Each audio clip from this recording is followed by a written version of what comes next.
vamos começar o nosso debate desta tarde, que chamava para a mesa todos os elementos da Comissão Conselhia de Montemoro Novo do PCP,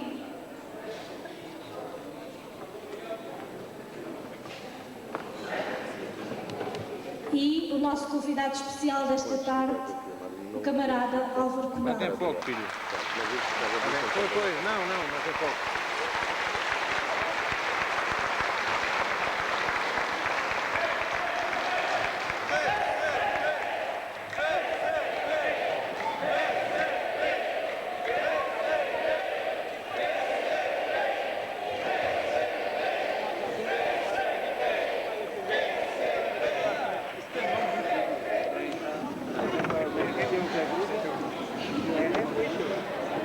Queria naturalmente, em primeiro lugar, e em nome da Comissão Conselhia de Montemoro Novo, do PCP, saudar o camarada Álvaro Cunhal e agradecer por nos dar de novo a honra de estar entre nós.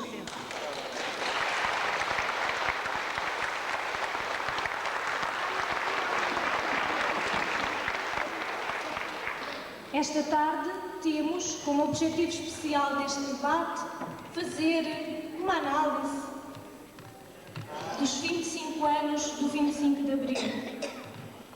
Teremos a oportunidade de ouvir mais uma vez o camarada Álvaro e colocar-lhe provavelmente algumas questões que teremos há muito tempo sem resposta e que poderemos experimentar encontrar alguma resposta para elas esta tarde. Como estamos em tempo de eleições, teremos também uma intervenção sobre a questão das eleições para o Parlamento Europeu. Foi-vos distribuída à entrada uma carta que deverão ler e que depois na saída deverão deixar em alguém que lá estará para a receber. Já vai sendo hábito nas nossas iniciativas de vez em quando recebermos estas cartas. Naturalmente que somos nós que temos que financiar as nossas iniciativas e o nosso trabalho político. Está a decorrer uma campanha de fundos e a carta tem que ver também com essa campanha. Portanto, penso que poderão ir preparando as vossas questões para colocarmos depois da intervenção do camarada Álvaro e dava a palavra ao camarada Carlos Pinto Sá, Presidente da Câmara, para uma primeira intervenção.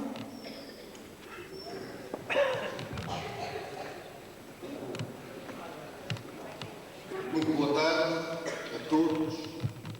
Gostaria de agradecer, em nome da Comissão Conselhia, a vossa presença para esta sessão de debate com o camarada Álvaro Cunhal, ao qual, em nome de todos, saúdo particularmente, mais uma vez, se encontrar aqui entre nós.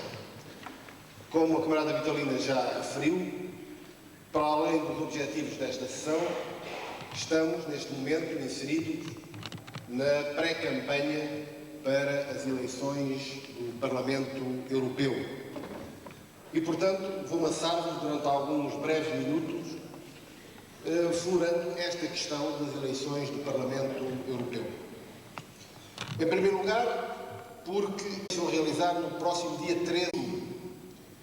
E é sabido que as eleições para o Parlamento Europeu habitualmente não são eleições que mereçam grande atenção da nossa parte e muitos de nós, por vezes, distraímos-nos pensando que estas eleições para o Parlamento Europeu é uma coisa que fica lá longe, lá para Bruxelas, ou para Estrasburgo, ou para outros nomes esquisitos que ouvimos de vez em quando falar, não têm interesse nenhum para nós, nem têm influência na nossa vida e, portanto, não temos necessidade nenhuma de nos preocupar e, sobretudo, não temos que nos maçar a dar ao trabalho de ir sequer votar. E, por isso, as eleições para o Parlamento Europeu são eleições que apresentam habitualmente um índice de abstenção muito grande. Há muita gente que não vota nestas eleições. É evidente que há estes motivos, mas há também outros motivos que têm a ver com as campanhas que a direita faz e até em termos dos órgãos de comunicação social fazem no sentido de darem a entender que estas eleições é coisa de pouca monta, que não se vai discutir nada de importante. Aquilo que se vai discutir é se o fulano A ou se o fulano B vão ou não para o Parlamento Europeu.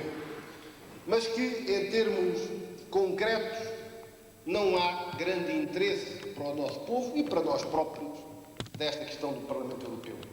O que é que uma coisa que se passa lá tão longe tem a ver com a nossa vida cotidiana, do dia-a-dia, aqui em Montemor. Ora, a primeira palavra vai exatamente para referir que no próximo dia 13 de junho o voto dos portugueses e o nosso voto, naturalmente, na CDU, é um voto importante e temos todos que trabalhar no sentido de diminuir a abstenção, de convencer as pessoas a ir votar e a votar bem, a votar na CDU. E porquê? Em primeiro lugar, porque hoje, quando se fala da União Europeia, não estamos a falar de uma coisa que fica lá longe, de uma coisa que não tem nada a ver connosco. Estamos a falar de instituições onde estão representados vários países, onde Portugal está, mas em que, em muitos casos, determinam, e em alguns casos querem determinar ainda mais, as políticas que vão ser seguidas e que estão a ser seguidas em Portugal. Eu deixava-vos 2 ou 3 exemplos desta situação para verem a importância que tem nós, com o nosso voto na CDU, podermos dizer que estamos de acordo ou não estamos de acordo com esta política e, no caso do voto da CDU, naturalmente dizer que queremos uma outra política. 3 ou 4 exemplos. Aqui, no Alentejo. Como sabem, o Alentejo tem desde há muito um problema, que é o problema da agricultura. Portugal importa cerca de 70% daquilo que come. 70 escudos em cada 100 escudos que são importados. Um parênteses aqui para lembrar que no tempo da reforma agrária este valor era sensivelmente metade. Nós importávamos cerca de 35% daquilo que comíamos. Mas hoje temos uma coisa que é chamada a Política Agrícola Comum, a PAC, que determina, por exemplo, coisas deste tipo. Os grandes agrários, que nunca gostaram de produzir e sempre tiraram os seus proventos da exploração dos trabalhadores, do abandono das terras, hoje, através da União Europeia, podem receber até 120 contos por hectare para não produzir. Portanto, recebem dinheiro para fazer aquilo que sempre fizeram, isto é, não fazer nada.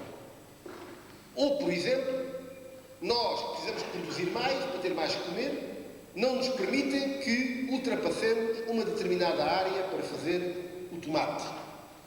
Ou querem-nos impor, por exemplo, que nós não possamos produzir leite suficiente para alimentar o nosso país, a nossa população, com o argumento de que há muito leite na União Europeia, há excedente de leite na União Europeia e, portanto, nós temos que consumir aquilo que trazem de fora e não podemos produzir aqui em Portugal. Ou ainda que os nossos agricultores têm que ser penalizados porque, por causa dos excedentes, eles querem baixar o preço dos produtos, como é o caso agora do acordo que fizeram recentemente com a Agenda 2000, chamada Agenda 2000, que é um acordo entre vários países, em que os preços de alguns produtos vão baixar para o produtor, porque nós nunca sentimos isso no mercado, vão baixar para o produtor cerca de 30%. E os milhões de contos que eles anunciam não têm nada a ver com, digamos, mais dinheiro que foi conseguido para Portugal, mas estão só com dinheiro que vai tentar substituir esta quebra de preços. Mas se falamos da política agrícola comum, podíamos passar, por exemplo, para a questão das nossas reformas, das nossas pensões, dos salários.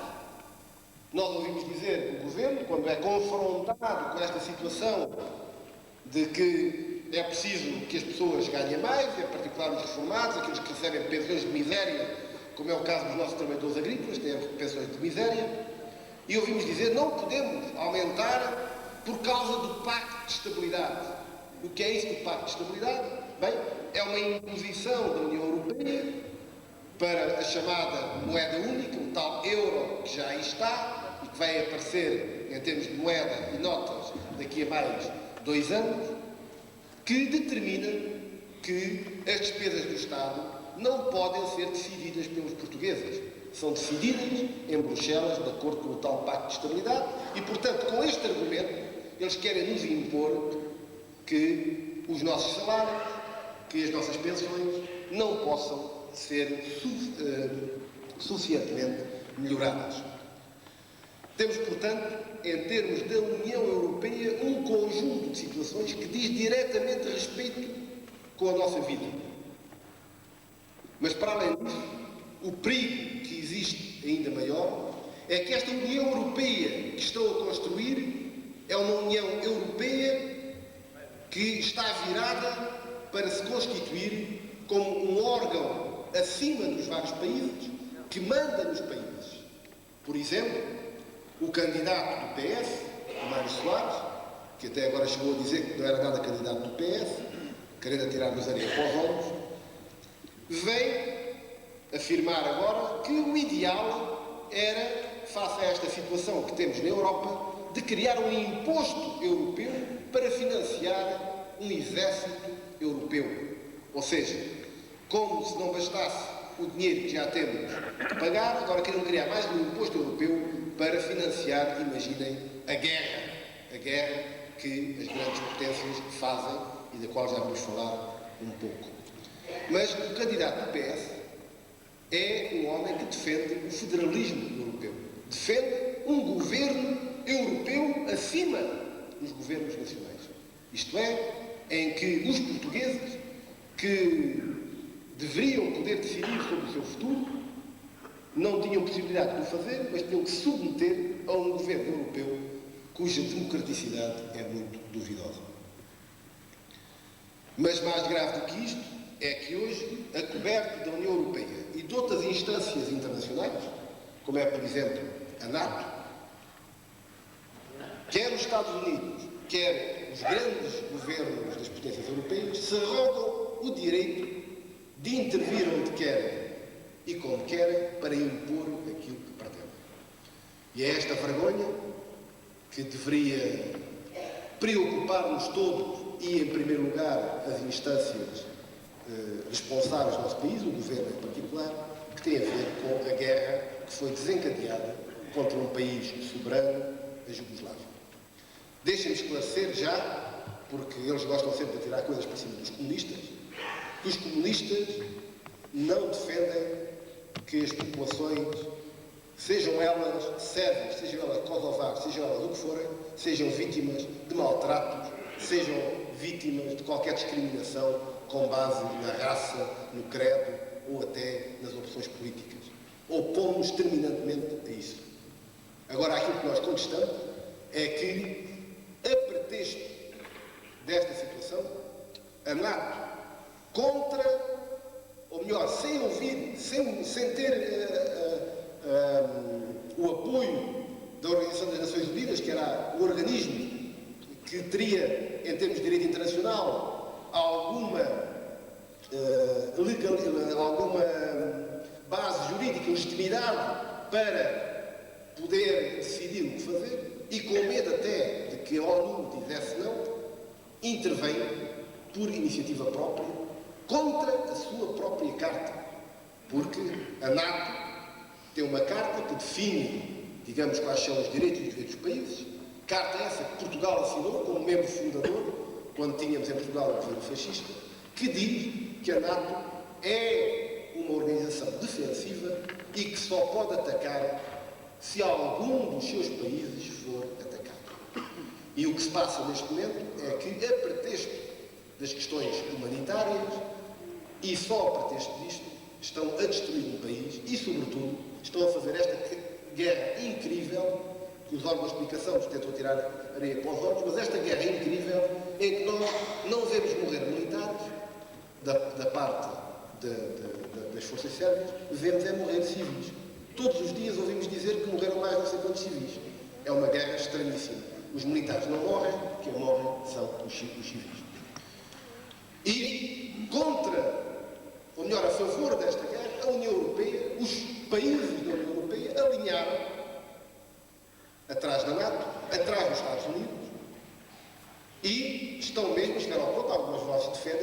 de que a União Europeia devia ter o seu exército próprio, devia ter, digamos, os seus meios próprios externos ao arrepio dos países. Aquilo que nós defendemos não é isso. Aquilo que nós defendemos é a paz para a Europa e que os nossos governos, o nosso governo, as nossas instituições, no espírito de Abril, que soube acabar com a guerra colonial, que soube dizer sim à paz, digam, não queremos a guerra na Europa, queremos a paz na Europa. Não é através da guerra que se encontram soluções para os problemas. É através do diálogo, através de políticas que possam resolver os problemas das pessoas. Uma outra questão ainda que é importante abordar é esta. Bem, mas o que é que vocês propõem para a Europa? Vocês dizem, bem, essa Europa que está a ser construída é uma Europa das multinacionais, é uma Europa das grandes empresas, é uma Europa do capital. Sim, senhora. Mas o que é que vocês propõem? Ora, o que nós propomos é exatamente que a construção da Europa se baseie numa lógica diferente. Que a construção da Europa, em vez de ter em conta o capital e as multinacionais, tenham em conta os interesses dos trabalhadores e das populações. Que em vez de ter em conta o desenvolvimento capitalista, em que há umas zonas que desenvolvem muito e outras que ficam atrasadas, como é o caso do nosso Alentejo e do nosso interior, que haja um desenvolvimento integrado, equilibrado, que favoreça as populações. Defendemos uma Europa de paz, uma Europa que não vá a reboque dos Estados Unidos, uma Europa que queira construir uma sociedade mais justa. Temos propostas concretas para isto. E por isso é importante, no dia 13 de junho, nós possamos votar nos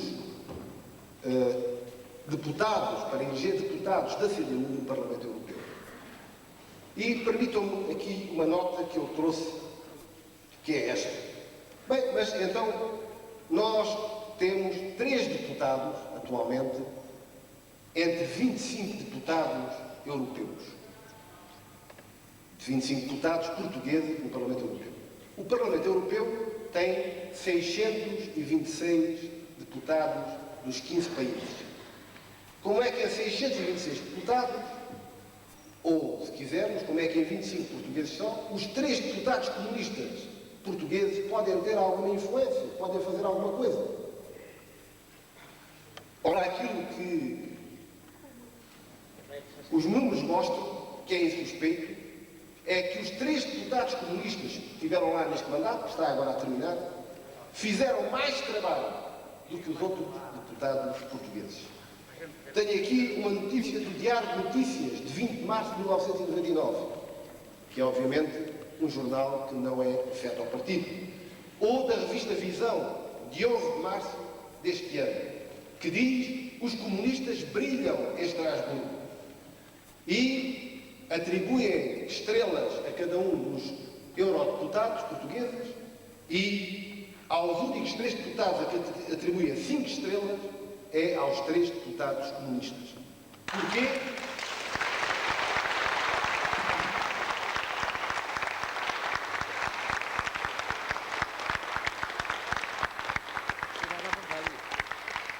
Porquê? Porque apesar de serem apenas 3 deputados, o seu trabalho representou 33%, 1/3 do trabalho que foi feito pelos deputados portugueses em Estrasburgo. Fizeram mais perguntas, colocaram mais pareceres, fizeram mais relatórios que os outros grupos que têm 9, 10 deputados. E é por isto que o nosso voto faz falta nas próximas, para que possamos ter lá os nossos deputados a interesse do país e não aqueles que cruzar os braços, não se Portugal e não querendo saber do trabalho das populações para nada. O nosso voto é fundamental para que, em termos do Parlamento Europeu, a voz de esquerda, a voz de uma política diferente, a voz de quem quer construir uma Europa diferente, em conjunto com outros deputados de esquerda que também há no Parlamento Europeu, se possa fazer ouvir. Mas há ainda outra coisa importante, é que nestas eleições não vai estar em jogo apenas as questões relacionadas com o Parlamento Europeu. Vamos estar a 4 meses das eleições para a Assembleia da República. E há aqui uma manobra no sentido de tentar que os resultados destas eleições, se forem favoráveis ao partido do governo, possam ser depois usados para dizer, bem, é necessário votar no partido do governo para, digamos, que isto continue, digamos, a funcionar como nós queremos, enfim, tudo cor-de-rosa. A ligação entre as eleições do Parlamento Europeu e as eleições para a Assembleia da República. E por isso aqui também é necessário que a CDU possa, nas eleições do Parlamento Europeu, obter uma boa votação, no sentido de dizer, na Europa, como em Portugal, os comunistas têm uma voz única, que é diferente do PS, do PSD e do PP, que falam muito, insultam uns aos outros, mas no essencial estão de acordo com as políticas, quer da Europa, quer com as políticas de direita que os sucessivos governos que temos tido em Portugal têm vindo a aplicar. E por isso, meus amigos, é necessário que todos nós possamos fazer um esforço muito grande para que de hoje até ao dia 13 de junho possamos convencer os nossos amigos, os nossos familiares, os nossos vizinhos de que é importante ir votar no dia 13 de junho e que é importante ir votar na CDU. Ir votar na CDU para dar mais força à esquerda, para que a voz de Portugal se possa ouvir melhor na Europa. Uma voz de esquerda. Eu chamo a atenção, certamente o partido está já a distribuir alguns exemplares do que são os boletins de voto. A CDU aparece nos boletins de voto sensivelmente a meio do boletim de voto e aparece habitualmente com a foice e o martelo e o girassol. Vocês já conhecem, mas há gente que ainda não conhece. E chamo-vos a atenção porque há outros símbolos com a foice e o martelo que são falsos símbolos, que não significam símbolos da CDU, símbolos do Partido Comunista Português. Os comunistas, os democratas, aqueles que estão connosco na CDU, votam no símbolo que está aí nos cartazes, como podem ver, a foice e o martelo e o girassol. Vamos, portanto, todos fazer um grande esforço até ao dia 13 de junho para que possamos ter uma boa votação na CDU, uma votação que ponha no Parlamento Europeu os deputados comunistas que já deram prova de serem aqueles que melhor defendem os interesses de Portugal, os interesses dos trabalhadores, os interesses das populações no Parlamento Europeu. E bem precisamos desta voz de esquerda afirmativa no Parlamento Europeu, na Europa e depois, naturalmente, também aqui em Portugal. Muito obrigado.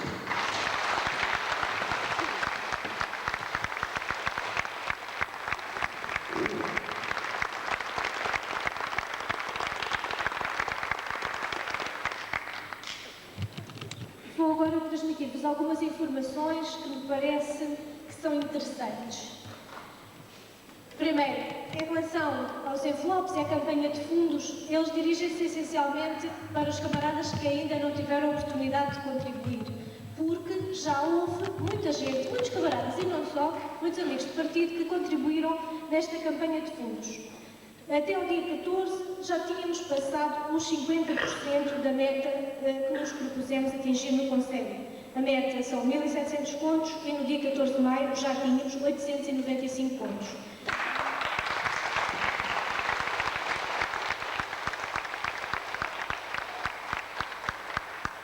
Têm sido desenvolvidas algumas iniciativas próprias para a recolha de fundos e, naturalmente, que no âmbito da campanha para o Parlamento Europeu iremos também continuar com a recolha para completar o mais rapidamente possível a meta que nos propusemos atingir. Também os reformados do partido tiveram uma iniciativa no passado fim de semana que contribuiu significativamente para esta meta, bem como alguns camaradas individualmente que têm feito um bom trabalho. Há um camarada que já vendeu 117 cupons de 1000 escudos, só ele. Portanto,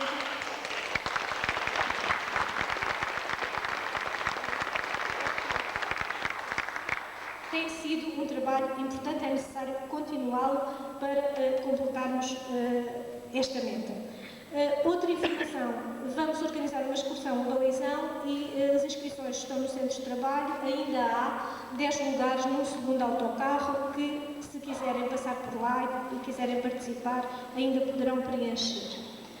Outra informação e a última desta vez, no dia 27 de maio, Portanto, na quinta-feira, dia 27, vamos ter a camarada Hilda Figueiredo, que é cabeça de lista da nossa lista da CDU ao Parlamento Europeu, que vai estar em Montemor, na biblioteca, às 9h30 da noite, dia 27 de maio. Portanto, naturalmente que iremos todos participar nesta sessão. E agora, então, dava a palavra ao camarada Álvaro Cunhal, que fará a sua intervenção e que depois poderemos fazer um debate de seguida. Camarada Álvaro.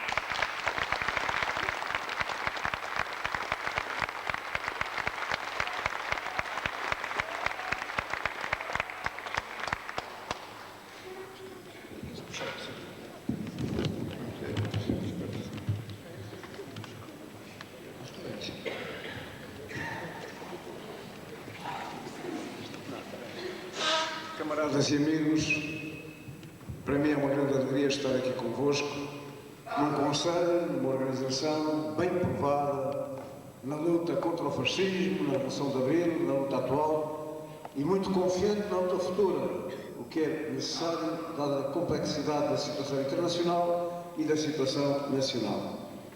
Foi-me proposto conversar convosco, sem excluir qualquer outra matéria do vosso interesse, sobre a Revolução de Abril e ainda sobre a Revolução de Abril.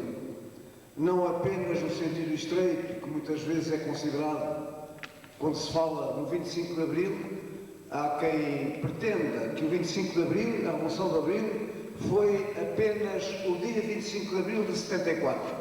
E até houve programas na televisão que quase procuraram mostrar que tinha sido isso a Revolução de Abril. E até a entrega por Marcelo Caetano, numa representação teatral que reproduzia os acontecimentos no quartel do Carmo, em que Marcelo Caetano transmitia ao general Spínola os poderes, como se Marcelo Caetano tivesse outra coisa a fazer que não fosse render-se e, naturalmente, sujeitar-se àquilo que a MFA e os blindados que estavam em frente com o Salgueiro Maia impusessem em nome, efetivamente, do movimento das Forças Armadas. Isto para dizer que tem havido e continua a haver, em relação ao 25 de Abril, à Revolução, às razões porque houve essa Revolução e porque ela se passou como se passou, à intervenção das diversas forças, tem havido e continua a haver aquilo que se pode dizer uma falsificação dos acontecimentos. A apresentação de factos muito diferentes dos factos reais que se passaram. O uso da mentira e de pessoas muito responsáveis, tanto em relação à luta no tempo da ditadura, como na própria Revolução, na sua dinâmica e nas transformações democráticas que se realizaram, como depois, num outro processo, que a partir de 76 se desenvolveu, que foi a destruição das principais conquistas de Abril e a restauração do domínio dos grandes grupos económicos que se tinham formado com a decisão e o auxílio da ditadura fascista e que se tinham novamente tornado os senhores do fascismo e estavam agora a ser restaurados pelo processo contra-revolucionário. Daí, naturalmente, o interesse de se trocarem algumas opiniões e algumas ideias sobre questões fundamentais nesta matéria. Sem dúvida que o dia 25 de Abril de 1974, por ação dos capitães de Abril, e eu costumo sublinhar que os capitães, não digo os generais, os capitães de Abril, do MFA, puseram um cerco ao quartel do Carmo, onde se encontrava refugiado do governo, com Marcelo Caetano, cercaram e obrigaram à rendição. Foi o primeiro grande passo para a destruição do regime fascista e, de qualquer forma, foi um ato determinante, um ato fundamental para pôr termo à ditadura. Mas muitas vezes se esquece que nesse mesmo dia houve outros dois acontecimentos além do golpe militar. Um golpe militar, como muitos militares, aliás, têm dito e têm sublinhado, falando do 25 de abril de 74, é uma ação promovida por um núcleo de revolucionários, neste caso oficiais, que com as tropas que comandam saem, sublevam-se e dirigem as operações. E mais ainda, as unidades militares intervêm segundo, atualmente, as próprias ordens que recebem dos comandos. Mas no dia 25 de Abril, vós estás bem recordado que o que aconteceu foi uma coisa um pouco diferente. É que, a suceder à ação militar dos capitães do MFA, sucederam outros dois grandes acontecimentos. Um foram levantamentos militares, ou seja, unidades onde não havia esse comando, sargentos, soldados, oficiais, entraram também na batalha desligados desse comando do núcleo do MFA, os capitães da MFA. E outra coisa também que se verificou no próprio dia foi o levantamento popular.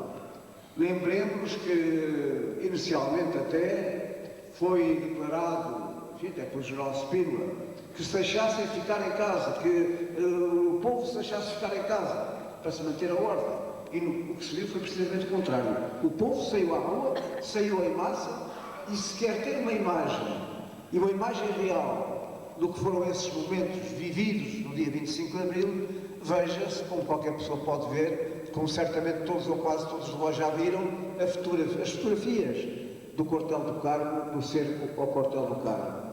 O que ali estava eram blindados, com soldados com as armas aperradas e prontos a intervir para fazer render pela força, mas só tentando o governo, se não se rendessem, mas de soldados.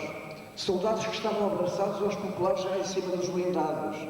Um povo atuante que estava envolvendo os soldados e de que forma, e já intervindo efetivamente nessa batalha e fundindo, podemos dizer, de facto, esse levantamento popular com o levantamento militar e com a ação dos capitães do MFA. Não sei se viram um programa muito interessante, que aliás foi dos raros programas interessantes que passaram sobre o 25 de Abril numa das televisões, em que se via uma cena de particular interesse. Era um soldado a pedir a uma mulher que vendia cravos diante do Quartel do Carmo, pedir-lhe cigarros. E ela a dizer que, na verdade, não lhe podia oferecer cigarros, porque não tinha, e não sabia onde é que os podia encontrar, mas lhe ofereciam os seus cravos. E foi ele, esse soldado, que pegou no cravo e meteu-lhe na espingarda. Isto pode ser uma lenda, mas não é, porque essa camarada existe, essa venteira existe, e até é uma camarada do Partido Comunista, é a Bárbara. E ela até há pouco tempo descreveu precisamente essa cena, e eles projetaram, foi muito interessante, em que começou a distribuir, efetivamente, os seus cravos, e os soldados a porem os cravos nas espingardas. Essa palavra ficou como que uma lenda da Revolução de Abril, que já tinham vencido essa batalha, ou tinham vencido de tal forma que já as armas se preparavam para festejar a vitória e não tanto para disparar tiros, porque eles não seriam necessários para fazer render o governo. Isto criou aquilo que nós chamamos, nós comunistas, uma dinâmica revolucionária. E podemos dizer que as próprias liberdades não foram concedidas pelo poder político-militar imediatamente instaurado, ou pelo general Spínola, a quem Marcelo Caetano pretendeu traduzir o poder, transmitir o poder, quando já não estava em condições de transmitir, tinha que se render, era a rendição. Nem nenhum daqueles que representavam o MFA poderia receber Marcelo Caetano, ou tinha que receber Marcelo Caetano o poder, tinha que o tirar fora, destruir, efetivamente destruir a ditadura e terminar com a ditadura e naturalmente entregar o poder a organismos provisórios. Mas que organismos provisórios? Porventura esses organismos provisórios, no imediato, e particularmente a Junta de Salvação Nacional, com o general Spínola, foram eles que concederam as liberdades, que concederam a democracia ao nosso povo. Seria um grande erro aceitar que esta fosse a verdade dos acontecimentos. E estarão ainda certamente aqui camaradas que no dia 26 de Abril ouviram o general Spínola ir à televisão. E para dizer o quê? No dia 26 de Abril, para dizer, e eu vou citar, na medida do possível, de forma exata, a declaração do general Spínola. Posso me enganar numa palavra, posso me enganar numa vírgula, mas não me enganarei, certamente, se não uma palavra ou uma vírgula, se me enganar. A declaração dele na televisão e nas rádios foi a seguinte: eu já dei indicações à DGS, Direção-Geral de Segurança, que foi o nome que puseram à PIDE no tempo de Marcelo Caetano. Mas dizia ele, já dei à Direção-Geral de Segurança, à PIDE, portanto, indicações, e estou certo que daqui em diante o povo português não terá razões de queixa na sua atuação. Queria manter a PIDE. E não é só esta declaração. Ele enviou alguém para a PIDE e foi lá encontrado, e estava lá, na altura do assalto. Ou seja, o comandante Alpuí Galvão. E esse comandante Alpuí Galvão é o homem operacional, não apenas de todos os golpes que Spínola tentou, mas também da rede bombista do Verão Quente de 1975. E não estou a fazer uma acusação na base de qualquer informação que tenhamos, os comunistas, que não seja a própria declaração de Alpino Galvão. Quem queira saber isto, leia o livro do próprio Alpino Galvão, que ele escreveu, e em que ele diz, escreve, e tem-se uma responsabilidade, o seguinte: não houve nenhuma bomba, das muitas centenas de bombas que foram colocadas quando foi essa destruição de centros de trabalho do Partido Comunista, dos sindicatos do CGTP e até da CDE e outras setas de organizações democráticas. Ele diz que não houve nenhuma bomba que fosse colocada que eu não tivesse conhecimento. Foi a SOMA que ele mandou, efetivamente, para a PIDE, com a ideia de manter a PIDE. E foi o povo que cercou as sedes da PIDE, em Lisboa e não só, com oficiais revolucionários. Foram, por acaso, marinheiros com um oficial, enfim, que ainda hoje é uma pessoa que se mantém em posições bastante dignas em relação ao 25 de Abril, e que assaltaram a PIDE, prenderam os PIDEs, ainda que eles tenham tido tempo de fazer uns disparos e matar 4 pessoas que se encontravam em frente da PIDE. E os presos políticos? Porventura os presos políticos foram soltos porque o general Spínola e a Junta de Salvação Nacional tenham dado ordem para serem libertados? Também não, também não. A ordem era: os presos que têm processo ficam, os que não têm processo podem sair. Ou seja, por exemplo, os comunistas que tinham penas, os comunistas que estavam em medidas de segurança e outros democratas, não só comunistas, que se encontravam nessas condições, ficavam. E só saíam, efetivamente, aqueles que não tivessem processo. Esses que poderiam sair, que seriam, efetivamente, situações muito provisórias, e não seria, digamos, daqueles antifascistas que estavam condenados a grandes penas, que estavam muitos anos nas prisões, etc. E o que é que sucedeu? Foi o povo, também com oficiais do MFA, que cercaram as prisões, que eles tiveram, reclamaram, puseram-se em contato com a Junta, exigiram efetivamente a libertação, e o movimento foi de tal grandeza que finalmente foram libertados os presos políticos. Mas ainda mais, logo nas primeiras horas, cria o general Spínola, e isto é bom lembrar-se, porque atualmente há muito quem queira fazer esquecer estes acontecimentos. E há muito quem queira fazer esquecer que foram, podemos dizer, os cúmplices do general Spínola numa série de golpes que ele tentou, mas que entretanto ficaram recuados. Ele arriscou os golpes. Eles, enfim, participaram, ou colaboraram, ou apoiaram. E depois, à última hora, retiraram, mas era o general, no fim de contas, que queria uma ditadura dele, pessoal, de que há larga documentação, que não é a nossa, é a deles, não? Queria uma ditadura pessoal, uma ditadura sem os comunistas, efetivamente, não era isso que ele queria, que lhes abriu o caminho para depois iniciarem a contra-revolução. Mas eu ia dizer que, em relação aos partidos, havia um artigo, uma disposição do programa do MFA, e disposição essa que tinha, segundo dizem os oficiais, os militares de Abril, que foi, de certa forma, nas negociações imediatamente anteriores ao golpe militar, tinha sido até exigida quase por Spínola. E a disposição é esta: serão autorizadas associações cívicas que constituirão embriões de futuros partidos políticos. Esta é a disposição. Quem tenha o programa impresso do MFA, é isto que diz, não diz legalização dos partidos políticos. É certo que iria muito com os partidos políticos, era o Partido Comunista, que tinha já muitos anos, desde 1921, era o Partido Socialista, que tinha sido criado nos anos 72, 1972 e 73, portanto eram os dois partidos, além de alguns partidos esquerdistas que se tinham criado nos últimos anos do fascismo. Mas o que é certo é que criam, efetivamente, cria Spínola, cria a Junta, que em relação ao momento que se vivia, nada de reconhecer a legalidade dos partidos. Eu nisso posso não apenas dar uma informação indireta, mas dar um testemunho.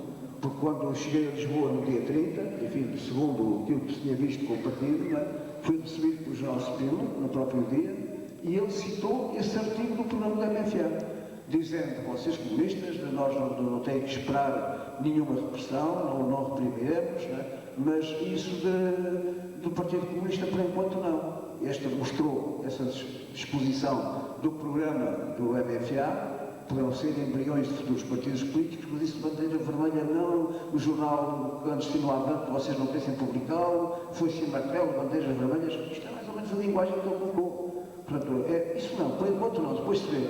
E até lhe foi respondido, no fim de contas, o Sr. General quer conseguir, com a liberdade, enfim, já conquistada no fundamental, porque o povo está na rua, que está já com as bandeiras, já estão efetivamente a afirmar a liberdade, quer conseguir aquilo que mais de 40 anos de fascismo não conseguiram. Que este partido não existisse, tivesse o seu programa, tivesse os seus militantes, a sua ação, a sua ligação com as massas, a sua bandeira, o seu signo, e portanto quero ter isso. E é curioso que nas memórias escritas pelo Dr. Mário Soares, com o jornalista Maria João Avilés, ele, em relação a esta matéria, ele diz que com ele se passou o mesmo, está lá escrito, que também foi recebido pelo Jornal Espírito, que pôs essa coisa de não reconhecer o Partido Socialista. Posso dizer que em relação ao 25 de Abril é um dos raros pontos em que estou de acordo com o Dr. Mário Soares, ele está de acordo comigo. Isto para dizer que em relação a à conquista das liberdades, não houve a cedência das liberdades, foram conquistadas as liberdades. E até posso dizer que a Revolução de Abril não foi um ato, a Revolução de Abril foi um processo. E esse processo não começou no dia 25 de Abril. Esse processo começou antes, vinha atrás da luta do nosso povo. E daí a necessidade de conhecer, tornar conhecido o que foi essa ditadura, sobre a qual se diz atualmente tanta mentira. Procuram apagar o que foi. Aqui, em Montemor Novo, conhece o que foi. Há muitos testemunhos de militantes, de trabalhadores que conheceram na carne o que foi, na carne, nas torturas, nas prisões, os seus militantes de Montemor, o que foi, nos mortos, inclusive, o que foi a ditadura fascista. Mas eles querem apagar, querem mostrar que a ditadura até foi tolerante. Vêm os PIDs, como certamente puderam ver alguns, vêm os PIDs à televisão falar horas, a dizer quanto muito umas bofetadas, torturas não, diziam eles. Isto falaram horas, isto chama-se o branqueamento, ou seja, lavar o fascismo e mostrar que Salazar era tolerante, enfim, até que o tal professor que diz que ele até era um antifascista. E naturalmente, assim fazendo esquecer o que era o fascismo, para quê? A Revolução de Abril.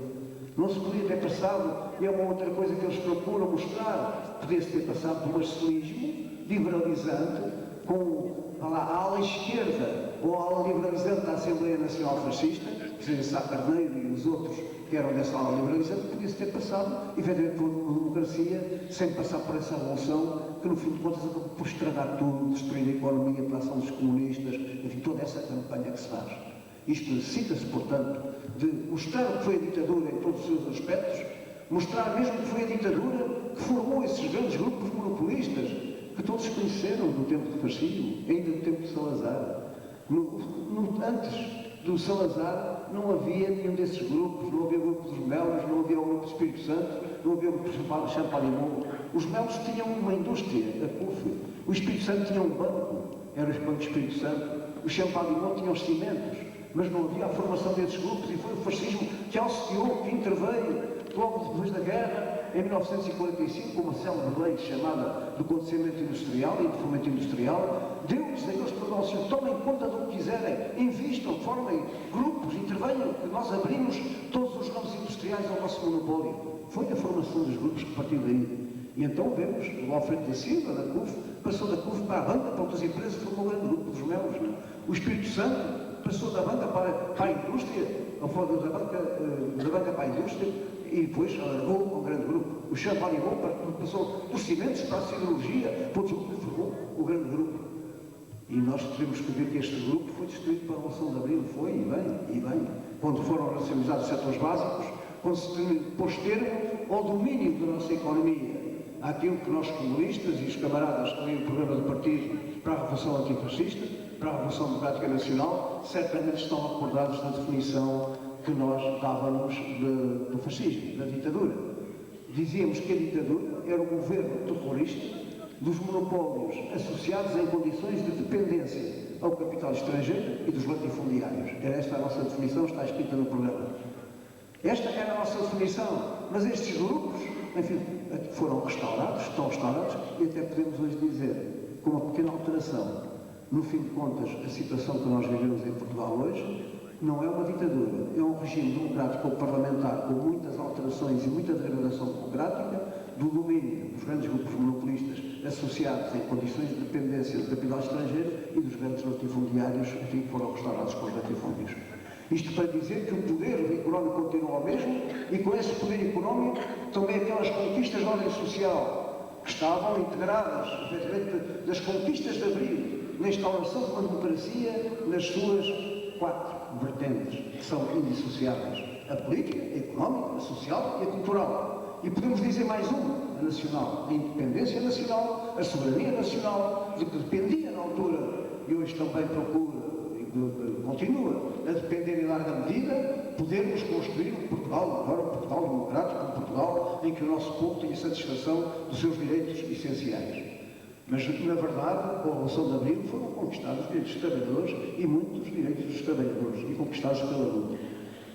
Pela luta do nosso partido, de uma forma, enfim, determinante, mas de uma grande central sindical que, na sua formação, na sua gestação, foi um produto da luta heroica dos trabalhadores que vinha do tempo do fascismo, a partir dos próprios sindicatos fascistas, nos sindicatos fascistas, e a partir dessa luta, transformando esses sindicatos em organizações de luta dos trabalhadores, e transformaram. E depois foram as reuniões de dirigentes de sindicatos fascistas, os chamados sindicatos nacionais, constituíram a intersindical, ou seja, a futura CGTP, que apareceu já com 40 sindicatos no 25 de abril de 1974.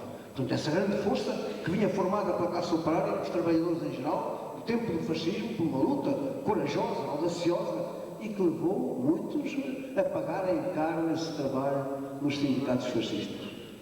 Porque apesar de estar numa terra e perante camaradas e amigos que conhecem muito, que participaram muito na luta, por vezes se esquece que alguns dirigentes desses sindicatos, dos sindicatos fascistas, foram militantes que pagaram muito caro essa sua luta. Aqui creio que é conhecido o nome do camarada José Vitoriano, e o camarada José Vitoriano não apenas por aparecer, depois do 25 de abril, aparecer como um dos dirigentes mais destacados do Partido Comunista, mas também por ter sido vice-presidente da Assembleia da República durante muitos anos, ter dirigido numerosos plenários da Assembleia da República e, portanto, também por isso se tornou reconhecido. José Vitoriano foi presidente do sindicato fascista dos porticeiros de Silves, eleito nesse sindicato fascista e transformando, efetivamente, por dentro esse sindicato num grande sindicato de defesa dos trabalhadores. Mas depois foi descoberto e foi preso. E ele esteve, não sei bem, se 18 ou 19 anos preso. Portanto, não pagou barato, digamos assim, esse trabalho revolucionário que foi desenvolvido. E como ele, outros. Quer dizer, havia uma comissão, por exemplo, do Partido para o Trabalho dentro dos sindicatos fascistas, que era composto, era o presidente do Sindicato dos Vidreiros da Marinha Grande, era dos estivadores de Lisboa, era efetivamente também dos corticeiros de Silves, quer dizer, eram dirigentes de grandes sindicatos numa organização corporativa, que recusavam as ordens, efetivamente, do governo e constituíram, a partir daí, desse trabalho profundo, de dedicação da repressão e sofrendo caro esse seu trabalho, constituíram depois o que veio a ser a intersindical, juntamente, e é justo lembrá-lo, com a participação de sindicalistas, nos sindicatos também fascistas, sindicalistas católicos, do movimento católico progressista que existiam e que deram uma contribuição bastante importante, efetivamente, para que criasse-se um movimento operário. Também, camaradas, eu creio, quando se fala de 25 de Abril, e dando mostras de que foi essa dinâmica revolucionária, com a intervenção dos trabalhadores, das massas populares e da juventude, dos setores atingidos pelo fascismo, eu creio que foi o 1º de maio de 1974. Poucos dias depois foi aquele extraordinário 1º de maio e as manifestações populares em todo o país. Foi a intervenção do povo nessa dinâmica revolucionária. Intervenção do povo que teve, em particular, expressão nas grandes manifestações e comício em Lisboa, em que, convocados precisamente para a intersindical, ou seja, pelo CGTP em formação, até teve como orador dos sindicatos, não propriamente um comunista, mas Manuel Lopes, que é dessa corrente, enfim, católica progressista. E que até o Dr. Mário Soares lá falou, eu também falei nesse comício. Mas o que é certo é que, com ideias já muito diferentes, porque nós tínhamos, efetivamente, qualquer coisa a propor ao povo, tínhamos um projeto, pensávamos que era necessário, efetivamente, uma democracia avançada com o que chamamos uma revolução democrática e nacional.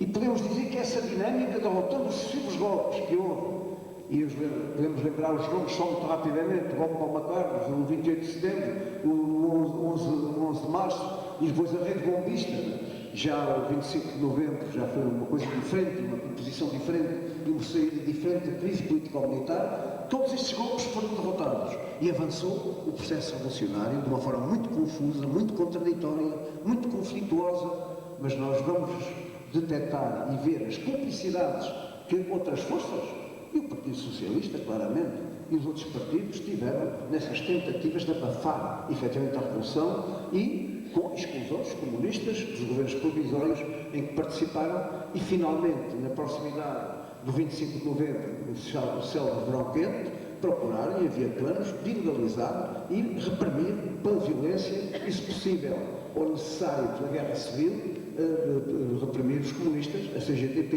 e a esquerda militar, ou seja, a esquerda militar de Vasconcelos, e algumas outras forças que se opusessem a um golpe da direita que se veio a organizar, mas que veio a fracassar. Isto veio a fracassar como um golpe da extrema-direita, que não ficaram satisfeitos com os resultados do 25 de novembro. Eu digo não ficaram satisfeitos, e sabem porquê? É porque, ao contrário da repressão, ao contrário do que houve nesse momento, no sentido de os comunistas serem reprimidos e ilegalizados, e a CGTP também, o partido continuou no governo, foram defendidas as liberdades democráticas e continuou no governo, e mais ainda a dinâmica revolucionária ainda estava tão presente e tinha tanta força que houve nacionalizações que foram feitas com os comunistas no governo já depois do golpe de novembro, 25 de novembro. Era um ministro do Partido Comunista nesse governo. Tínhamos 6 secretários de Estado e as nacionalizações das construções navais e dos transportes foram feitas em 76, já depois de 25 de novembro de 75. Isto mostra que houve uma dinâmica que então se esgotou. E podemos dizer que a viragem para a contra-revolução é com o primeiro governo constitucional com o Dr. Mário Soares. É aí que há a viragem de forças e começa já em termos de poder o desenvolvimento da contra-revolução. Contra-revolução que levou efetivamente à liquidação, pouco a pouco, das conquistas na Revolução de Abril. E a esse respeito, e para não me alargar muito, porque isto é matéria, camaradas, quando se começa a falar dela e quer efetivamente dar-se os dados comprovativos de tudo aquilo que se afirma, tem que se afirmar e contar muita coisa. E muita coisa que na verdade não é conhecida. Eu quero-vos dizer, por exemplo, que tentava computar o trabalho que estou a fazer sobre o 25 de Abril, precisamente para o 25 de Abril, não consegui fazer a tempo para o 25 de Abril, precisamente explicando todo esse processo. E mais ainda, e não preciso para o explicar e para o provar, nem daquilo que nós afirmamos, nem daquilo que nós escrevemos, nem daquilo que nós prometemos, nem daquilo que nós fizemos. Sobre isso vamos com verdade. Está escrito e mantemos a verdade dos factos. Não é preciso mais do que aquilo que eles têm escrito. Todos estão a escrever memórias, estão a publicar documentos e nem se dão conta do que esses documentos fornecem, em quem os leia, em quem vá lá ler, e está lá tudo escrito, digamos assim, naquilo que eu chamo de confissões. Eles, com a jactância de se mostrarem o que fizeram, este vai contando isto, aquele vai contando aquilo, este diz que esteve no encontro, este diz que eu não conhecia esse encontro, nem conhecia essa decisão. E vem o outro dizer, eu estive com ele na data, a combinar as coisas, quer dizer, eles têm dito muita coisa. E, efetivamente, comecei a ler todos estes materiais e vejo, para se demonstrar o que foi a revolução e a contra-revolução, a confirmação do que os comunistas afirmaram, do que fizeram, daquilo que disseram e que classificaram em relação ao 25 de Abril, não precisamos dos nossos documentos. As confissões deles são suficientes para provar que, na verdade, foi a revolução e o que foi a contra-revolução.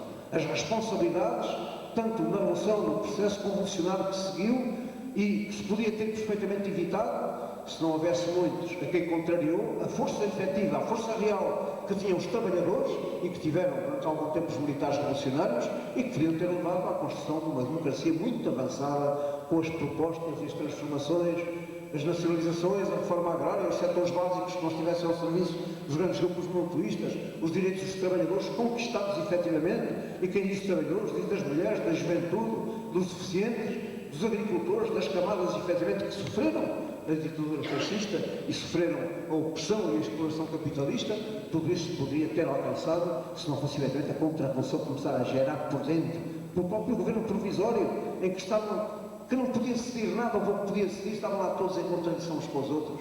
E mais ainda, e nas próprias instituições militares, em que mesmo nas instituições militares havia contradições, divisões tão profundas que impediram que essa arma militar da Revolução Democrática, que era a MFA, acabasse por se fracionar, diluir-se, enfim, no meio de toda a conflitualidade, no meio de todas as divisões. Eu tenho dito, camaradas, quem quiser saber o que foi a Revolução de Abril, leia a Constituição, está lá tudo.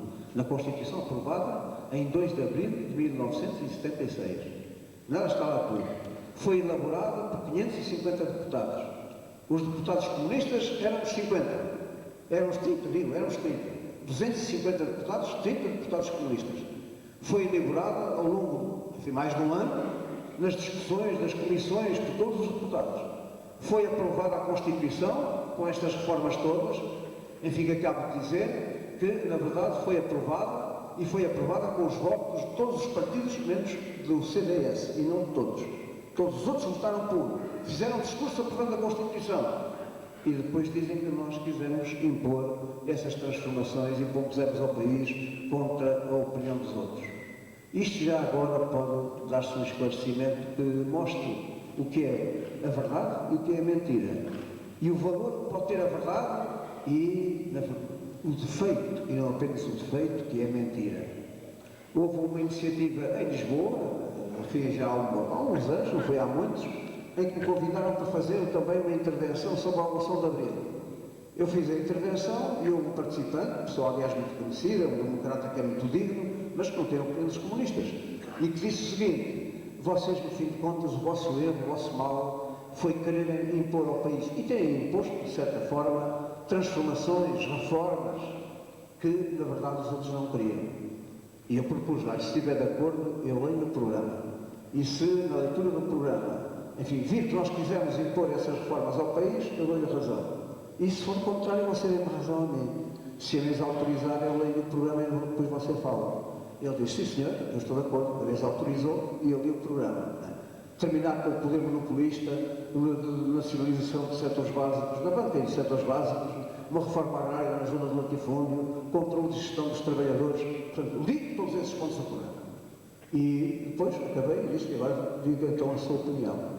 E ele disse: mas é-me estranho que tenha lido o programa, porque isso confirma a minha opinião. Vocês foi precisamente esses princípios do vosso programa que quiseram impor ao país e de certa forma impuseram. E eu então disse: agora o erro é seu. É porque eu não estive a ler o programa do Partido Comunista, mas o programa do Partido Socialista, aprovado em 1974 no Convênio Nacional com Mário Soares, e o programa do PSD, aprovado em 74 com Sá Carneiro. Eles todos, nos programas, punham tudo isto nos programas. Eles todos na Assembleia Constituinte aprovaram, mentiam ao povo naquilo que queriam. Nós falámos verdade e eles falaram mentira. Isto é uma diferença fundamental na condução da política de um país. E daí até hoje tem sido também isso. Conseguiram restaurar. E se essa Constituição é o retrato efetivamente da Revolução, nós temos nas revisões da Constituição, temos o filme da Contra-Revolução. Não puderam, nem tiveram. Porquê é que eles não restauraram logo todos os grupos monopolistas? Porquê é que não entregaram logo e decidiram dissolver as cooperativas dos CPs, terras imediatamente para os agrários? Nem tinham força e estavam profundamente comprometidos, porque eles próprios tinham afirmado que queriam isso e não queriam confessar de súbito, metem na gaveta. Além do mais, porque essas transformações correspondiam a necessidades objetivas do desenvolvimento do nosso país, de uma democracia avançada, enfim, nos vários setores e nas várias vertentes da sua realidade. E, portanto, demorou 20 anos para concluírem o processo até hoje. Querem, finalmente, nesta última revisão da Constituição, pôr na Constituição a Contra-Revolução.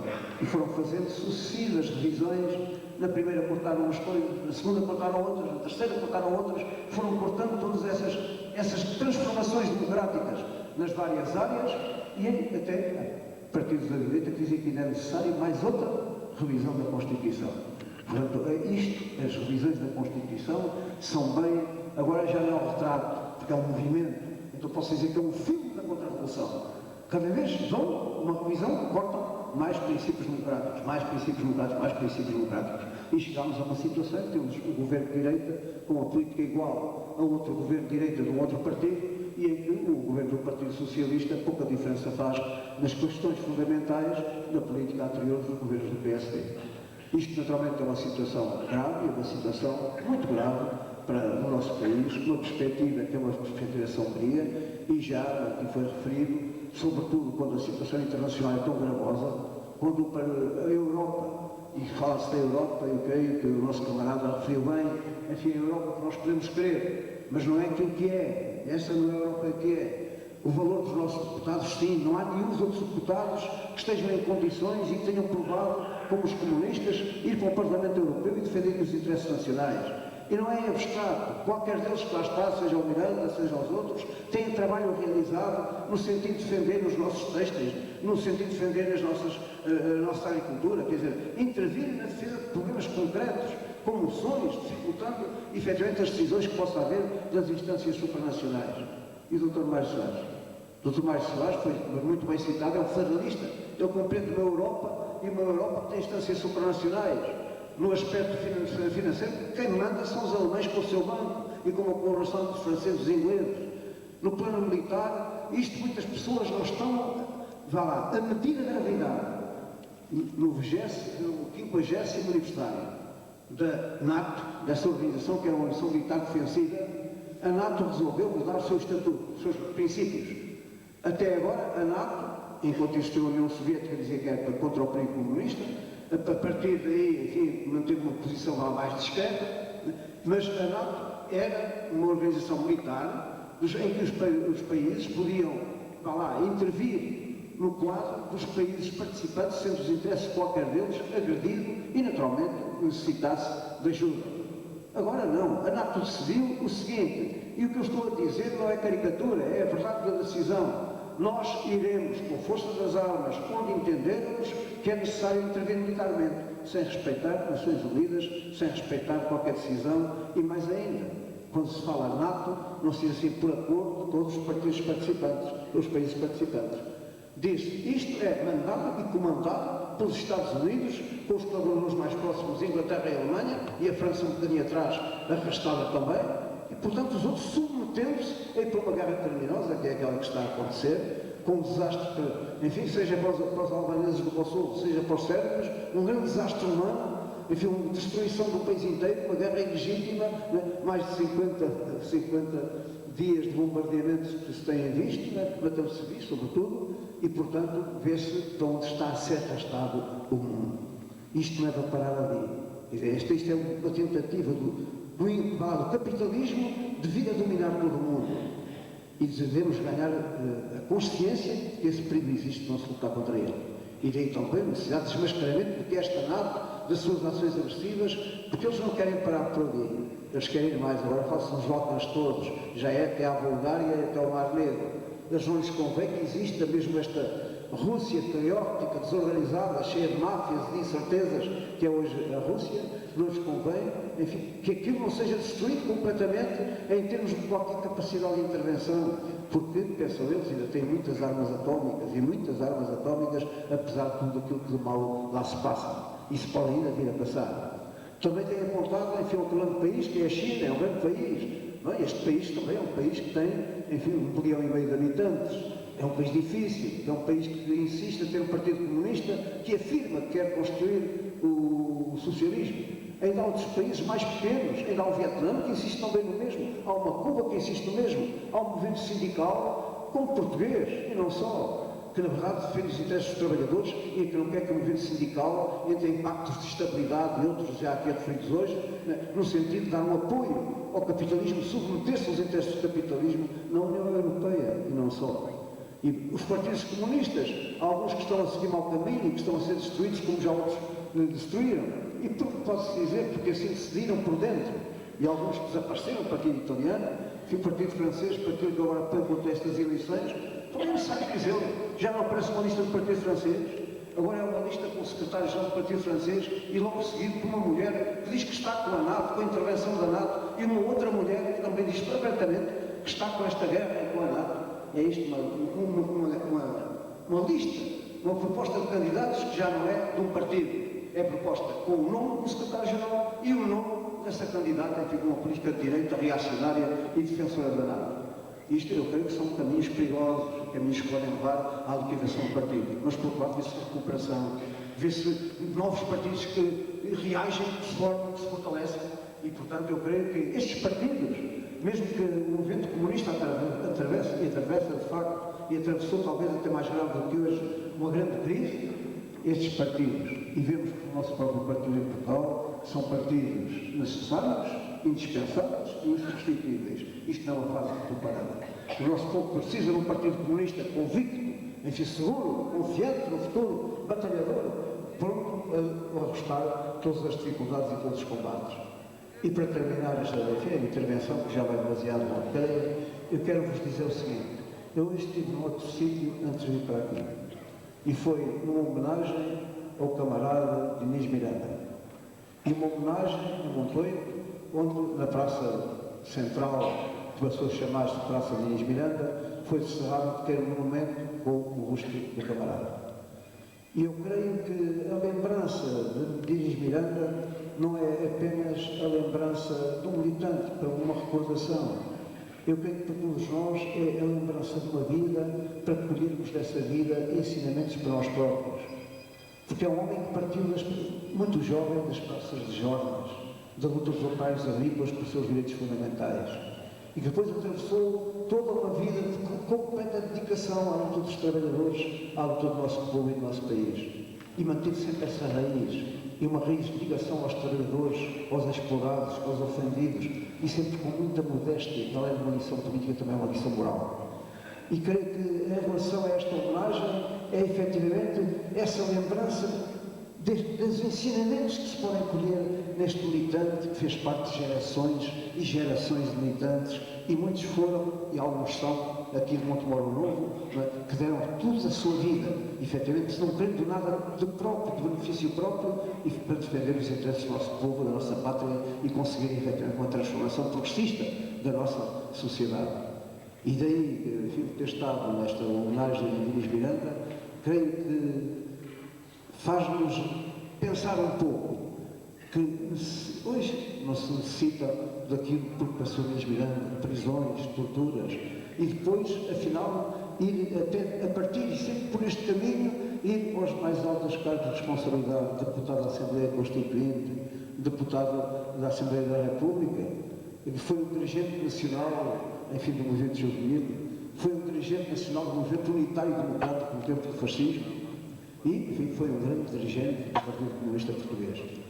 Isto para dizer que, na verdade, hoje, o facto de ter estado e chegar aqui hoje, eu creio que esta lembrança de militantes como este camarada que estou a recordar, e com muitos aqui também da nossa terra, eu creio que são estimulantes para que procuremos ter, aprendendo com eles, procuramos ser efetivamente militantes com exigências diferentes, mas dignos da intervenção dos comunistas numa situação que é uma situação muito diferenciada da então existente, mas é uma situação que exige de todos nós confiança para o combate.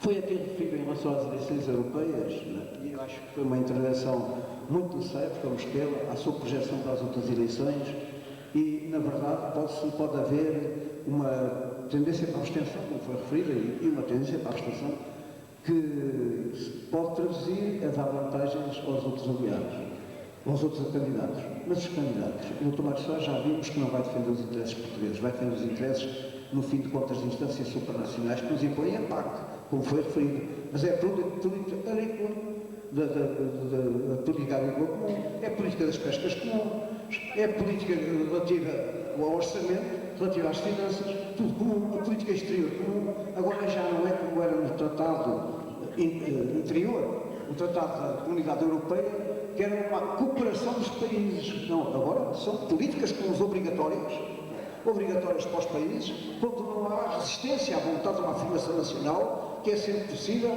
invocando princípios que ainda lá estão.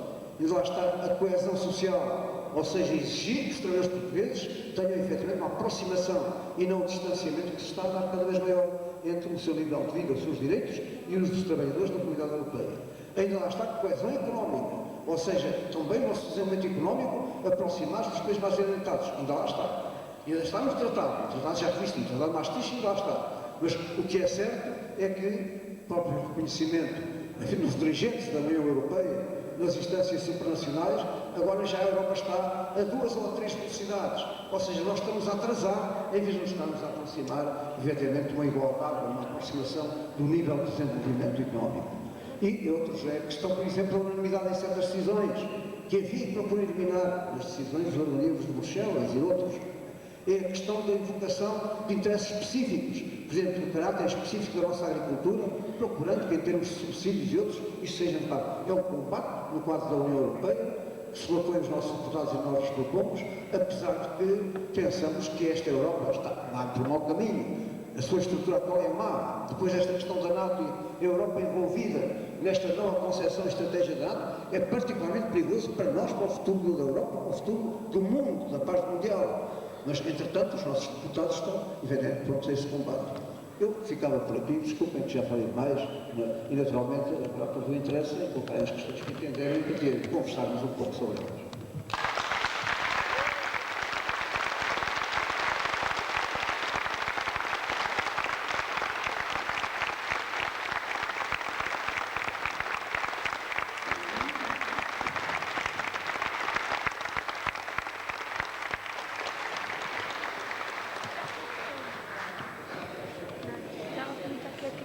Então chegamos à altura de colocarem as questões que entenderem. Há na sala um micro sem fio que pode ser utilizado.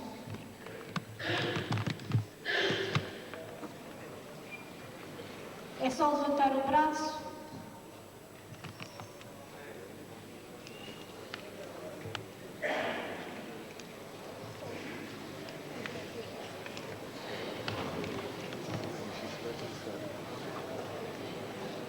Está aqui à frente, na primeira fila. Pergunta.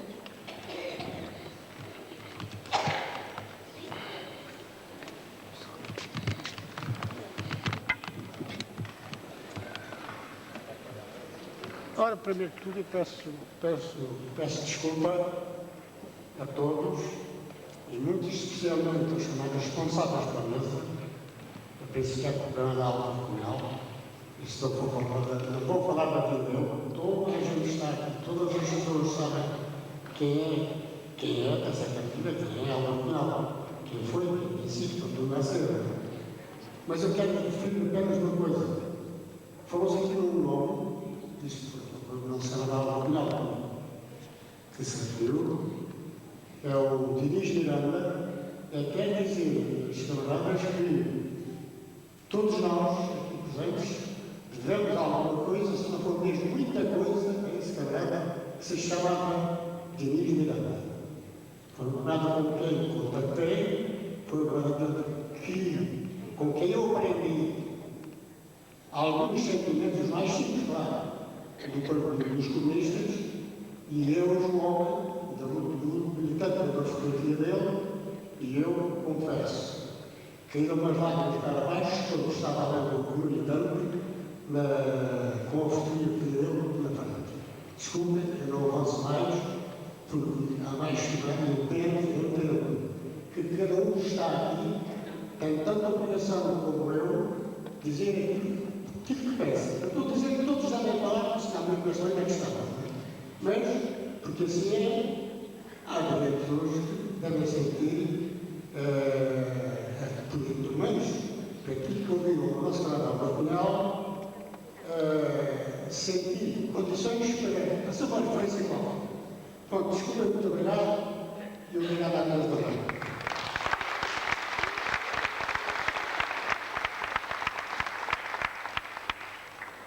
Duas questões. Uma é para agradecer ao Cabral Alva, porque eu tenho andado com ele há muitos anos, desde o 25 de Abril, que acompanhei com todo o 25 de Abril, nunca tinha visto uma intervenção tão clara, com tantos dados. Isto, para mim, se calhar para muitos destes que estão, trata-se de uma missão política e revolucionária daquilo que a gente deve seguir com o trabalho. Vemos, naturalmente, como estava a dizer, como o camarada aqui disse, vários camaradas políticos. Mas o que queria dizer é, o 25 de Abril começou e, naturalmente, que nós fizemos muita coisa, lutámos por muita coisa, mas hoje facilmente se cai na crítica.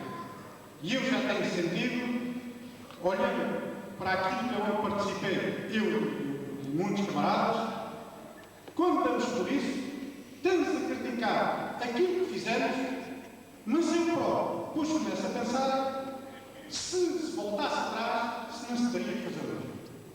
Porque nós avançamos para as terras e esta hoje aqui no Alentejo é a grande pedra de toque, porque às 2 por 3 estamos a criticar e até temos sido criticados. Eu tive uma vez num curso com vários camaradas, em que camaradas de outras regiões chamavam-nos sectários, porque a gente tinha ocupado isto, tínhamos ocupado aquilo, tínhamos ocupado outra coisa, e eu pergunto, se voltássemos atrás, a gente éramos capazes de travar a ofensiva que tivemos e avançámos para a ocupação das terras dos grandes agrários. Foi errado, porque hoje facilmente se permite dizer que devíamos ter acompanhado isto e aquilo e outra coisa. Porque diz assim, mas também só ocuparam terras do A e do O e do B, que eram pequenos ou médios agricultores. Mas eu pergunto, esses pequenos e médios agricultores, muitos deles não foram eles que se vieram ao centro de ficar na cooperativa? Não foram eles que ofereceram as suas máquinas para se integrar na cooperativa? Claro, depois foi o processo a funcionar e aí apareceram as dificuldades e aí eu é para dizer que me parece que nós temos que avaliar as conquistas do 25 de Abril sempre pela positiva, tendo em conta uma ou outra chamada de atenção, mas vezes se voltássemos atrás, sermos capazes de fazer. A outra questão que se põe para mim é esta. E eu ouvi hoje a intervenção do Dr. Álvaro Cunhal, ainda me fez recordar mais coisas. Será que nós estamos a ser capazes de explorar todas as possibilidades que temos para chegar a outras áreas democráticas e, essencialmente, a jovens e a outras pessoas? Será que nós estamos a fazer aquele trabalho, a ter aquela experiência que o camarada aqui levantou, que havia camaradas nossos que estavam nas condições dos sindicatos fascistas? Será que a gente hoje não pode abrir frentes de trabalho noutras áreas onde a gente possa pôr comunistas, no sentido de podermos mobilizar mais pessoas? Porque esta casa que temos aqui, todos somos todos muito bons e estamos todos muito bem no PCP. Mas olha para as caras, olha para as idades. Porque se a gente, as organizações locais, conseguia, freguesia, nós não podemos compartilhar. Se não formos capazes de começar a encontrar outras formas de chegar a outras pessoas, não só aos clientes cooperativos, podemos vir a ter alguns resultados. Eu queria aqui deixar, se não é possível criarmos comissões sem esquecer o papel importantíssimo do partido. Aí não há dúvida nenhuma, pelo menos para mim não há dúvida, o papel insubstituível que o Partido Comunista Português tem. Mas se nós, militantes do partido, não temos de facto pensar um bocadinho como é que chegamos a outra área, a outras áreas, para essas pessoas poderem vir a participar, podemos vir a alargar a nossa área eleitoral. Muito obrigado.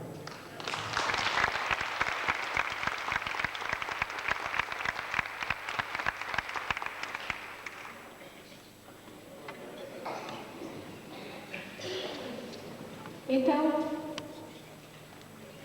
deveriam colocar ainda mais algumas questões, o camarada depois faria uma resposta em conjunto.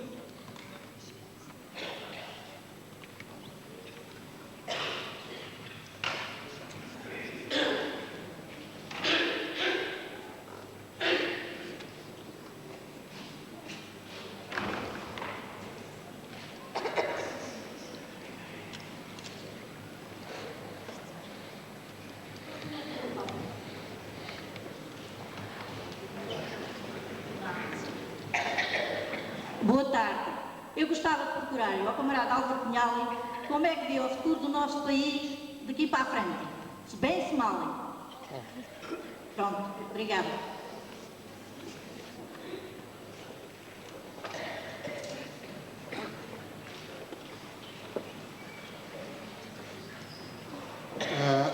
O camarada Álvaro Cunhal disse aí que em Montemor que há muitos antifascistas.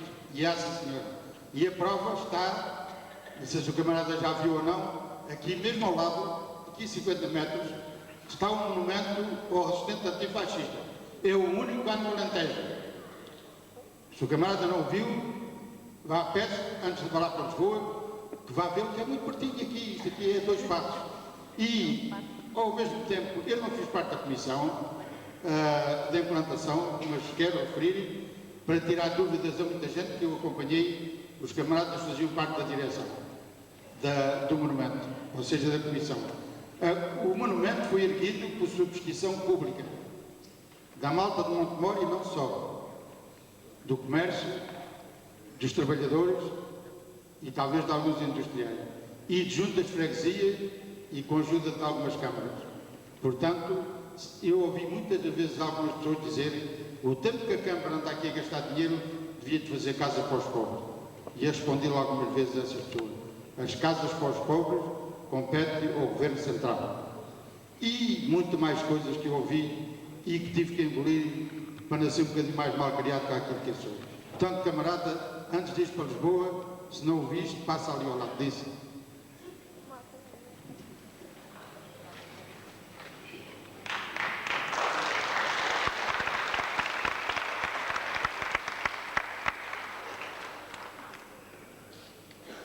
Gostava de procurar ao Sr. Dr. Álvaro Cunhal um esclarecimento que eu não estou esclarecido. E penso que há muita gente que não está esclarecida. Sobre o governo jugoslavo. Não conheço esse governo. Se é muito à direita, se é muito à esquerda, se é ao centro, se é como é que é. Eu gostava assim de um esclarecimento desse. Apesar de já ter falado na Jugoslávia. Obrigado.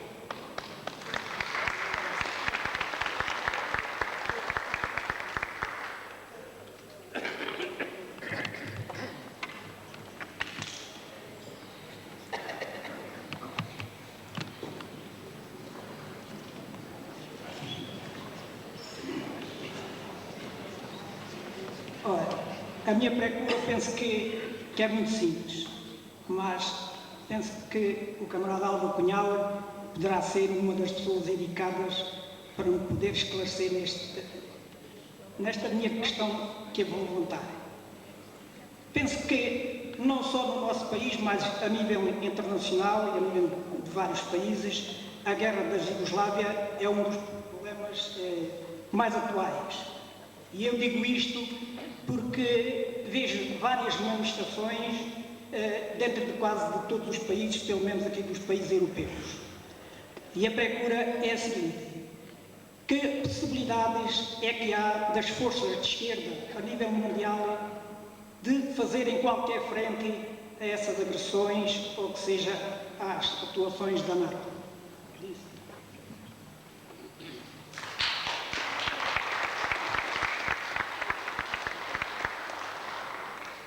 Ao camarada Álvaro Cunhal é a respeito da Guiné. Ora, todos sabemos que há um ano ou mais começou uma revolta dos militares guineenses contra o Presidente da República. A revolta é essa que comecei a ouvir falar, mas na rádio, na televisão, que os revoltosos tinham 90% dos militares ao seu lado. Não sei se era verdade, se era mentira, mas o que é certo é que o Presidente da Guiné teve de recorrer às forças estrangeiras para virem lutar contra os soldados irmãos da Guiné, que eram seus irmãos. E agora, depois de vários meses de negociações, que o governo português teve algum papel importante para essas negociações, até que conseguiram formar um governo de salvação nacional, que era o que me parece que eles davam na mão. Agora, de um momento para o outro, rebentou novamente outro conflito armado e que o Presidente da República da Guiné teve de pôr as armas, rendeu-se, acolheu-se num organismo francês. E agora pediu que fosse recolhido na Embaixada Portuguesa na Guiné. E por aquilo que tenho ouvido dizer, já pediu o asilo político ao governo português. E agora, depois disso, já ouvi dizer que a junta militar vencedora nunca fizeram, não se tratou de um golpe de Estado, mas sim de repor uma liberdade do povo guineense. E agora até já disseram na rádio e na televisão que a junta pediu que o governo português lhe entregue Nini Vieira. O governo português, aquilo que eu tenho ouvido dizer na rádio, recusa-se.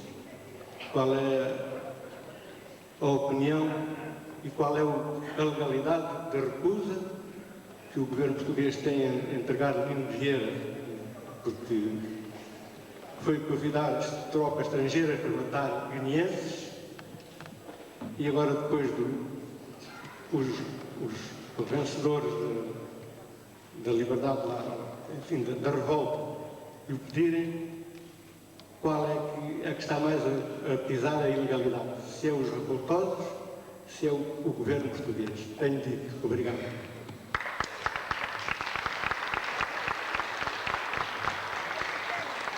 Eu queria que já vamos a ter um bom grupo de perguntas, fazer mais um camarada.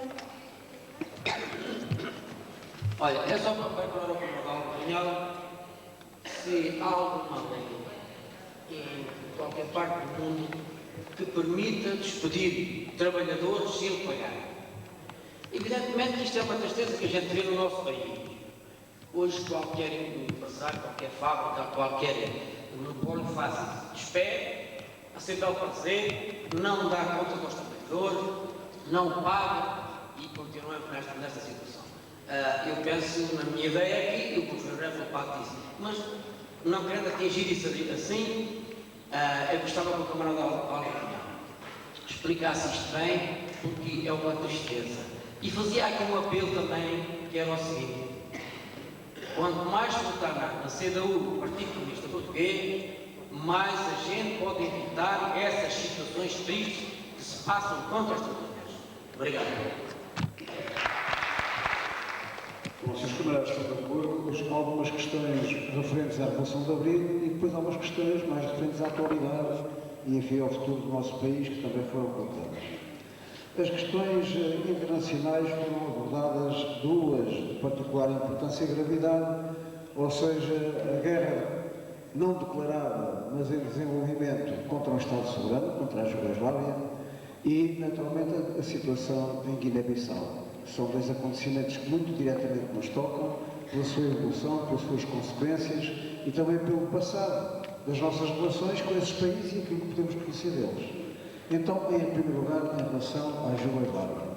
Eu creio que, em grande parte, muitas opiniões que se formam são resultantes de um desconhecimento, ou, se é um conhecimento, não querendo dizer a verdade, de certos acontecimentos históricos que, na verdade, estão anteriores e muito anteriores a esta guerra. Eu ouvi, por exemplo, dizer a uma pessoa altamente colocada em termos de responsabilidade do Estado do nosso país, que quando foi, já há muitos anos, a invasão turca da Europa, portanto os turcos, o Império Turco queria invadir a Europa e, naturalmente, se não lhe interrompesse o caminho, chegava até ao coração da Europa, o Império Otomano.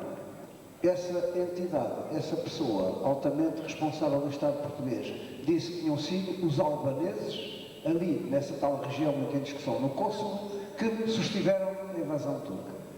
E isto foi dado como justificação, enfim, para a consideração deste problema chamado Kosovo, que é uma região da República Jugoslava. Ora, precisamente ao contrário, esse acontecimento histórico é que quem conteve a invasão turca e deu lugar aí ao nascimento de uma nova nação, a nação sérvia, foram os sérvios. Ou seja, o Kosovo é o berço onde nasceu a nação sérvia, quando os sérvios foram lá, ainda não eram nação, eram um povo, derrotaram os turcos e impediram a invasão da Europa. Portanto, esse é o chamado berço da nação sérbia, é o Kosovo. Eu estive na Jugoslávia em vários momentos da minha vida. Estive na Jugoslávia logo depois da Segunda Guerra Mundial, ou seja, na Jugoslávia, em que os comunistas e os guerrilheiros tinham dado batalha aos ocupantes nazis, tinham conseguido, enfim, vencer em certa medida a ocupação nazi e libertar o território em grande parte daquilo que veio a ser a Jugoslávia, com a sua luta heroica, ao preço de 1.200.000 vidas num país que na totalidade não tinha 15 milhões. Isto para dizer uma luta heroica contra os alemães e libertaram e constituíram a Jugoslávia. A guerra terminou em 1945, eu estive lá em 1947.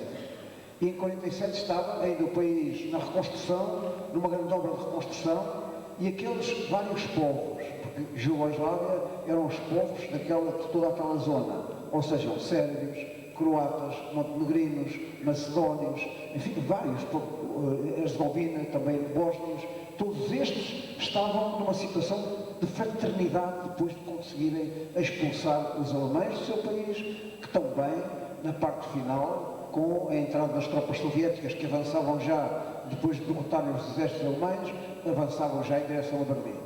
Isto para dizer que nessa altura eu estive em casa de croatas, estive em casa de sérvios. Aliás, dos croatas que hoje aparecem como independência, estive em casa de croatas na própria capital, em Zagreb, e em todas estas casas de sérvios montenegrinos, estive lá ainda bastante tempo, digamos assim, né? Nessa altura havia crianças órfãs de todas as nacionalidades, havia uma grande fraternidade entre todas, em qualquer casa, enfim, de qualquer destas famílias que eu conheci diretamente nessa época e nessa visita, que foi bastante prolongada.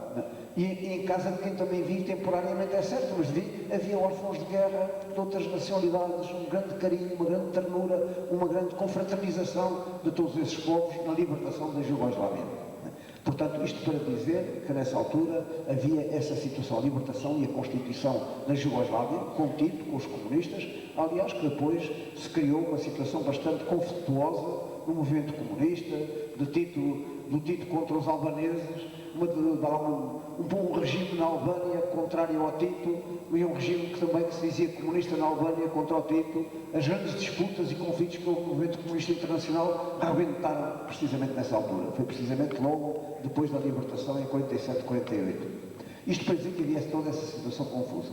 Isto ia na Jugoslávia já nos anos 60, e muitas vezes na Jugoslávia nos anos 60, e que se colocava a questão do Kosovo em termos de haver uma grande agressividade no sentido de procurarem os albaneses que foram imigrando para o Kosovo, para essa região, e constituindo uma maioria em termos da população, eram mais albaneses do que sérvios, era a questão de considerar uma autonomia, precisamente o problema da autonomia do Kosovo. Eram instigados do lado da Albânia para combaterem, quererem o combate para a integração na Albânia, isto naquilo que se chamava a Constituição da Grande Albânia.